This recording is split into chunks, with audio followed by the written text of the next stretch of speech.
Bienvenue donc aux agences Studio Gang, Deveau et Deveau, agence Frix et H2O. Alors nous sommes donc dans le quartier des Tarterets à Corbeil-Essonnes, où il s'agit donc de cet objet assez extraordinaire, cette ancienne chaufferie du quartier qui a cessé de fonctionner en 2013. Le quartier des Tarterets, c'est l'un des plus importants secteurs de rénovation urbaine de France. Il y a eu la suppression d'une quarantaine de tours, c'est ça ? Oui, une quarantaine de tours, remplacées par des immeubles de logement un peu plus bas, alignés, avec une grande halle de marché. Il était demandé aux concepteurs de réhabiliter ce lieu extraordinaire et évidemment en changer l'usage pour en faire un lieu animé, à vocation culturelle mais aussi sociale. Et la question de la programmation a longuement occupé les concepteurs. Ce bâtiment a été inscrit au titre des monuments historiques en 2016. Il a énormément de qualités architecturales et constructives assez rares pour un édifice de cet ordre, un édifice technique et utilitaire. Donc ces fameuses 5 voûtes en béton et qui dégagent un immense espace, 1300 mètres carrés, ce qui l'apparente un peu une sorte de cathédrale. Et l'idée était donc de faire une cathédrale culturelle. Rodia Valares, agence Studio Gang, c'est vous qui prenez la parole. Vous avez renommé la chaufferie la curieuse chaufferie. Et ce qui m'a frappé dans le manifeste, c'est la question de la fierté. Mais je ne sais pas si c'est là-dessus que vous allez parler, si c'est ça dont vous allez nous parler, mais voilà. Merci beaucoup. Est-ce qu'il y a le petit clicker? Ça, c'est ça.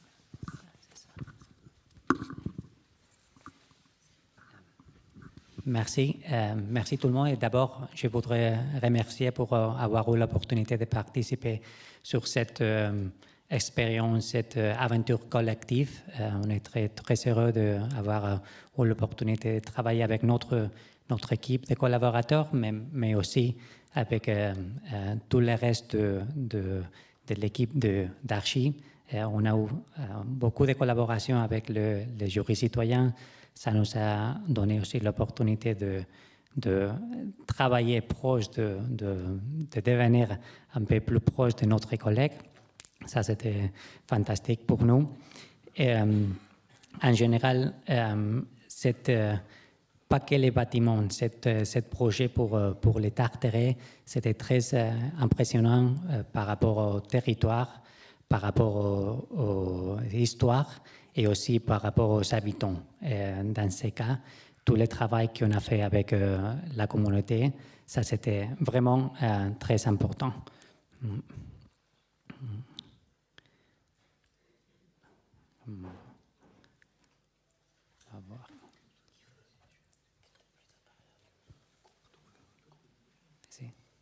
Parfait. Oui. Et de nos premiers échanges déjà avec la communauté, on était vraiment pris par toute cette histoire, tout ce poids de ce que nous sommes tous rencontrés. On a bien entendu et on a bien aussi été pris par la qualité architecturale de ces bâtiments.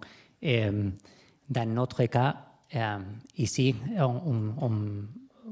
on vous montre quelques mots. C'est une page de notre manifeste où on a essayé de nous rappeler de tous ces éléments qui sont clés pour le devenir de notre conception architecturale pour le projet de la chaufferie. Et de nos premiers échanges déjà, avec tout le monde, c'était clair qu'on avait quelque chose de spécial avec ces projets. Et pour nous, c'était la première opportunité qu'on a eue ici en France de travailler vraiment avec la communauté. Pour nous, le travailler avec ce qui est déjà là, de start with what's there, comme on dit en anglais, c'est quelque chose qu'on est très habitué à faire. On est très habitué aussi à travailler avec des communautés, et pas que pour des quartiers prioritaires de la ville, mais c'est toujours dans d'autres endroits. Ici en France, on espère que ce projet, ça va être un peu exemplaire et pas que pour ce type de quartier, pour ce type de projet, mais pour montrer qu'il y a vraiment cette possibilité de co-création, de travailler avec la communauté, ça peut nous donner l'opportunité d'arriver à des solutions qu'on ne peut pas concevoir nous-mêmes. Vous m'avez posé cette question sur la curiosité. Il y a 3 axes importants pour le projet. Ça avance.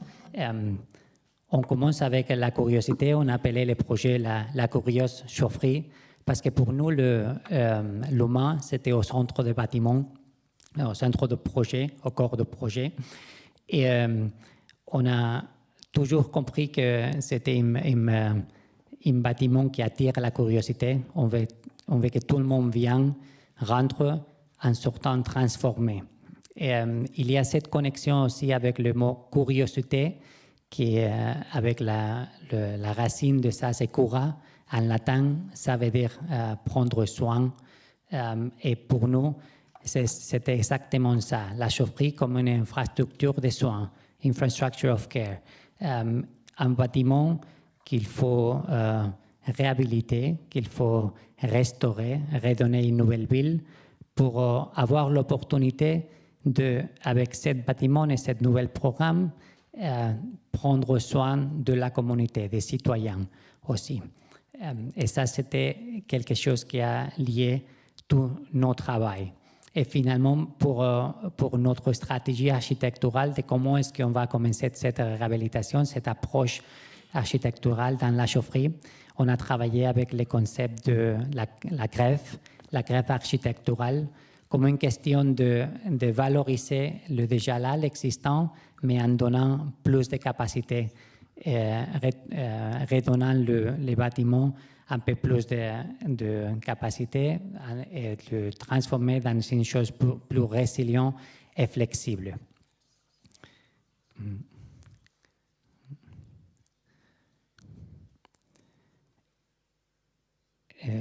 Finalement, seulement dire remercier tout le monde, les organisateurs, la communauté, l'équipe municipale, et j'espère que notre dialogue peut contribuera à la redéfinition et réenvisionner les quartiers de Tartaret pour avoir un futur très brillant et résilient. Merci à tous.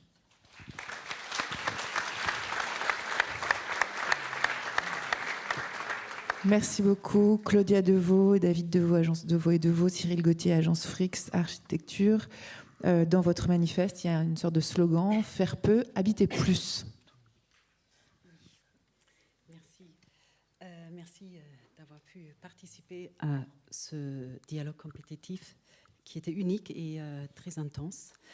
Alors, le projet porté par notre équipe est réuni autour d'une intention commune, réinventer un quartier en partant de ce qui est, de ceux qui l'habitent et de l'histoire qui l'a façonné. Une transformation donc profondément ancrée dans l'existant. Les Tarterets se caractérisent par des fragilités sociales, économiques et urbaines. Dans ce contexte, les équipements culturels apparaissent comme des leviers puissants de transformation. Mais il s'agit de dépasser une vision esthétique ou purement symbolique de la culture. La question est d'avoir un impact social profond sur le vivre ensemble en inscrivant la sculpture dans le registre du bien commun. Donc le fil directeur que nous proposons est celui de la dialectique dehors et dedans. Le dedans, ce sont les équipements eux-mêmes, espaces clos, sécurisés, propices à la découverte de soi et de la rencontre avec les autres. Et le dehors, c'est l'espace public, le quartier, la ville élargie, mais aussi le monde extérieur, celui des circulations sociales, culturelles et symboliques. Notre approche, donc, c'est révéler les atouts de l'existant. La chaufferie, un bâtiment iconique, non pas encore, mais bon, tu peux y aller. Le chaufferie est un bâtiment iconique de grande qualité, des volumes majestueux qui se dévoilent sous les coques, la lumière diffuse à travers d'une forêt sauvage qui s'est installée avec le temps, le signal de la cheminée dans la ville. La chaufferie, un bâtiment avec une véritable intelligence bioclimatique. Hiver comme été, sol enterré, cheminée naturelle, apport de lumière naturelle et chaleur, site arboré qui offre de la fraîcheur et de l'ombre en été. Tout semble être là, il suffit de le mettre en valeur. Ces atouts bâtimentaires sont indéniables, mais notre regard porte sur l'espace avoisinantes. Le site de la chaufferie est un endroit délaissé. Friche industrielle à un endroit stratégique de la ville. Comment rattacher le lieu au quartier et à la ville et au territoire pour participer positivement à la transformation du quartier pour qu'il devienne un lieu ouvert, accessible et accueillant pour tous les habitants. Donc d'abord, par le rattachement de la gare, par un cheminement à travers les artères verts. Ensuite, nous rattachons le marché et les espaces vides entourant en supprimant les clôtures et en proposant des activités tout autour des vides de la chaufferie. Donc, faire peu et habiter plus. Notre objectif est donc de le rendre la chaufferie habitable, créer et intensifier les usages. Donc, intervenir d'une manière très stratégique et précise au lieu de construire massivement. S'appuyer sur les atouts bioclimatiques de la chaufferie, l'équipement culturel devient refuge climatique. Donc, nous avons créé 4 éléments majeurs.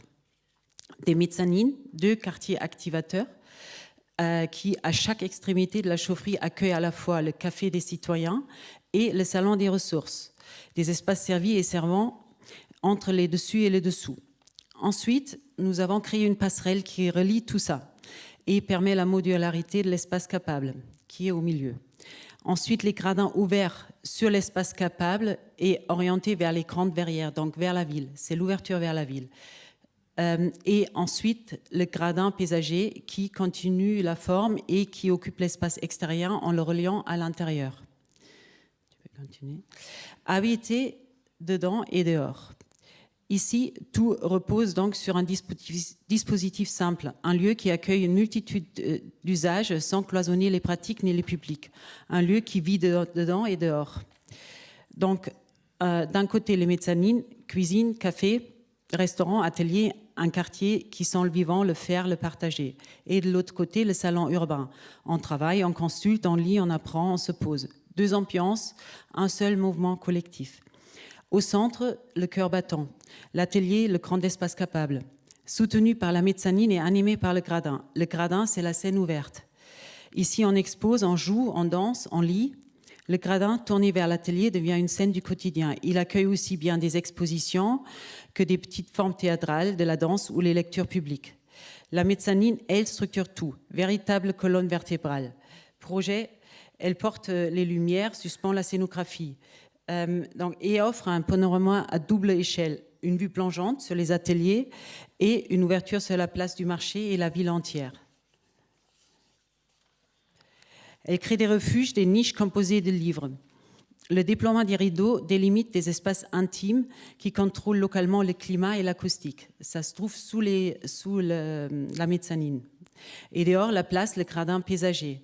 Le projet s'organise autour de 2 espaces capables, le dedans et le dehors. Le dedans agit ici comme un refuge, une matrice, un tremplin. On y trouve la sécurité et l'énergie pour se projeter au dehors, vers les autres et vers le monde. L'espace extérieur devient une pièce à part entière. Un gradin paysager pour se rassembler, jouer, célébrer. Des clairières invitent à la détente, des tables se glissent sous les arbres. Et le quotidien traverse ce jardin actif. On peut y travailler à l'ombre, partager un repas ou improviser un atelier selon les envies. L'introduction de végétation, la création des zones d'ombre ont prolongé la présence de l'eau pour répondre aux enjeux climatiques. Cet extérieur prolonge le bâtiment. Ce que l'on ne peut pas faire dedans, on le fait dehors. Ce qui peut se vivre dehors se déploie librement.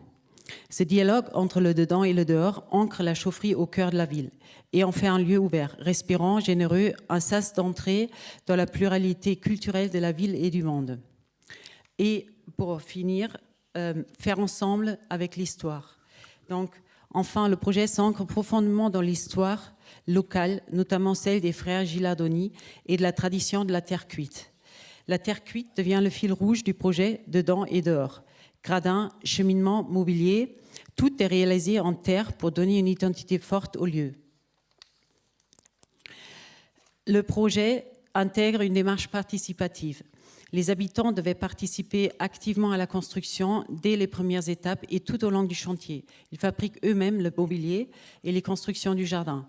Bancs, barbecue et différents éléments qu'ils pourraient ensuite utiliser au quotidien et s'approprier. Ce travail avec la terre incarne la mémoire du lieu, le faire ensemble. Ce projet est un projet où la créativité et l'implication citoyenne se rencontrent, transforment le lieu en un espace vivant, façonné par ceux qui l'habitent. Merci. Merci beaucoup, Claudia Deveau. Merci. Jean-Jacques Hubert et Miguel Mazri, donc agence H2O, vous êtes les lauréats de ce site. Vous aviez envie de nous rappeler l'importance des sciences sociales quand on fait de l'architecture et qu'on travaille sur le patrimoine comme ça, moderne et quasi habité là-bas. Merci. Oui, donc à l'agence, on développe des projets souvent en milieu occupé à l'échelle urbaine comme à celle de l'habitat. On a aussi un savoir-faire en termes de restauration du patrimoine qui s'est construit au fur et à mesure du temps. C'est du temps qui est passé sur ces édifices qui continuent à être traversés, habités et vécus. On a profité de cette consultation pour insister sur l'importance de la pratique du terrain dans le développement même du projet. Par pratique du terrain, on entend très simplement le temps passé sur site, sur place. À la rencontre, ça peut être de l'existant, du bâti, des usages, des dynamiques associatives, comme des relations sociales en général. Le dispositif mis en place à Corbeil a amplifié les conditions d'accès au terrain. Nous ne sommes pas arrivés seuls, nous avons été introduits. On a pu travailler directement avec le jury citoyen, mais aussi rencontrer les associations et avoir accès très rapidement à des relais très actifs. Cette accessibilité citoyenne est souvent longue dans les projets et ici, elle fut vraiment immédiate. Pour augmenter ce temps de pratique concrète sur site, on a l'habitude, et là on a choisi d'élargir l'équipe. Donc avec Miguel Mazri, qui est architecte et anthropologue, et avec un photographe qui s'appelle Mir Muraté, dont vous voyez les photos qui passent. Leur présence nous a permis, en fait, il nous semble, de déplacer notre regard d'architecte. Merci. Alors, je me tiendrai à quelques jalons pour éclairer la méthode. Et en peu de temps, finalement, c'est un peu l'inverse de ce que fait l'anthropologue, en général, qui prend beaucoup de temps.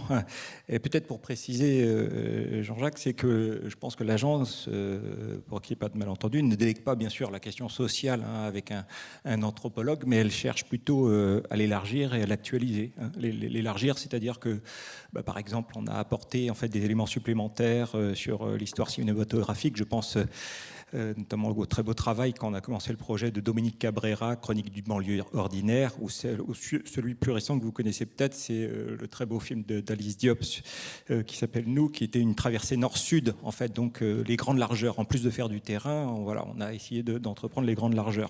Moi, j'aime bien dire souvent que l'anthropologue, il est pas tout à fait dedans et pas tout à fait dehors, mais tout contre le projet.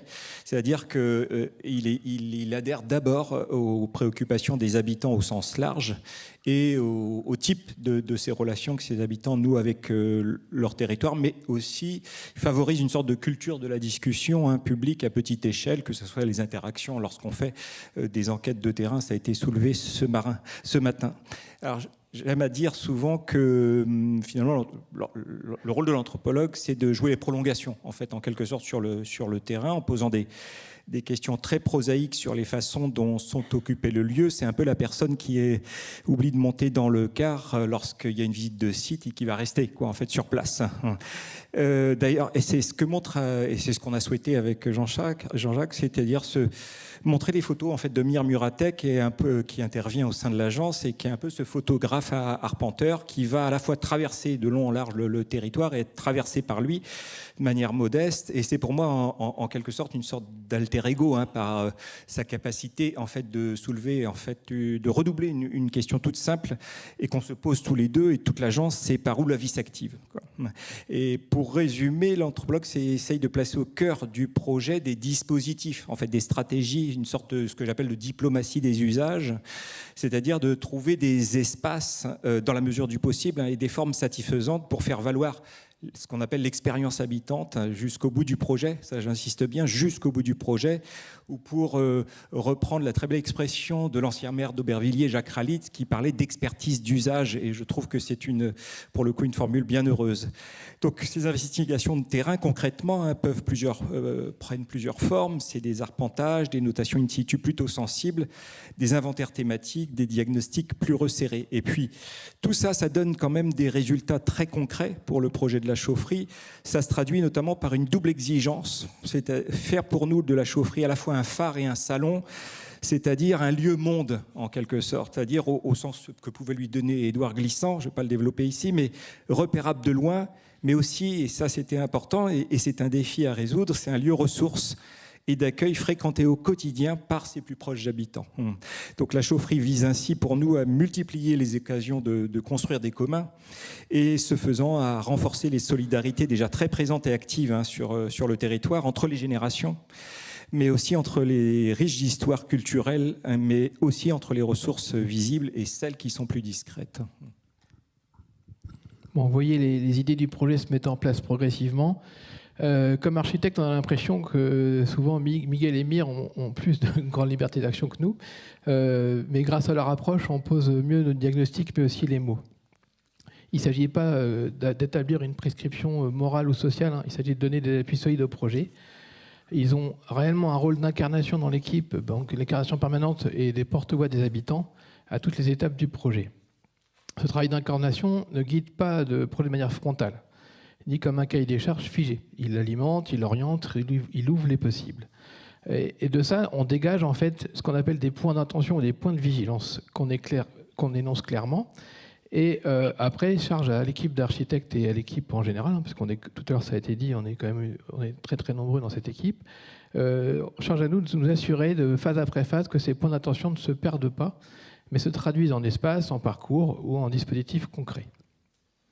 Alors pour conclure, juste rappeler quand même que pour un anthropologue, c'est une aubaine quand même ce chantier, la façon dont le JPEPO amène ce travail. C'est une histoire qui est déjà très largement commencée par les habitants, par la puissance publique. Et nous, on va s'appuyer en fait en quelque sorte et prolonger une concertation déjà très active.